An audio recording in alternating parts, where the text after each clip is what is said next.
మహేష్ని ఏదో back look ఇచ్చి artist మహేష్ని అది బాగా వైరల్ అని చూసారా మీరు? నాకు it was brought to my notice అండి. అది యాక్చువల్లీ అంటే ఐ అండర్స్టాండ్ ఒక ఇలాగా మాట లేనప్పుడు ఐ థింక్ ఎక్స్ప్రెషన్స్ ని మనం ఏమైనా అనుకుంటాం, but I'm so glad he clarified. అలా ఏం లేదు. ఆ రోజు ఏం జరిగిందంటే అక్కడ నుంచుంటున్న చాలాసేపు నాకు వెనకాల నుంచి ఒక సౌండ్ వినిపించింది. సో అలా వెనక్కి తిరిగాను నేను. అండ్ ఆయనతో నా ఫోన్ ఉంది. కరెక్ట్గా ఇలా స్టేజ్ ఎక్కేటప్పుడు ఆయన నాకు హెల్ప్ చేశారు. సో నేను ఆ ఫోన్ కోసం తిరిగాను. ఆయన నేనేదో వినిపించిన వెనకాల. అండ్ మనం ఆబ్వియస్లీ ఆ టైంలో స్పీచ్లో we were all like carried అవే.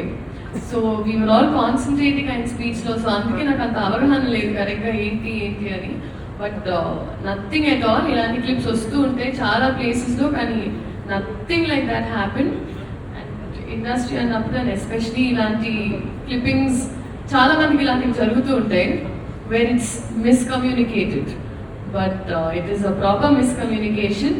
నాకు ఇంకా అంత చాలా సీన్స్ కూడా చేశాను. It is nothing like that. So ఏది ఒక మనిషి వర్బల్ గా చెప్పే వరకు ఏది నమ్మకండి అని నేను చెప్తాను. ఎందుకంటే Instagram can be very receiving. నాకే ఆ రోజు చూసిన వెంటనే ఐ ఫెల్ట్ వెరీ బ్యాడ్.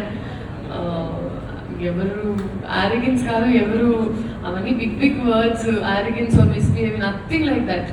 ఎప్పుడైనా నా నుంచి అయినా ఇండస్ట్రీలో ఎవరి నుంచి అయినా మీరేం చెప్పాలనుకుంటే మీ మా నోట్స్ ద్వారా చెప్పేస్తాం. మీ క్లిప్పింగ్స్ ద్వారా నమ్మకండి. Thank you.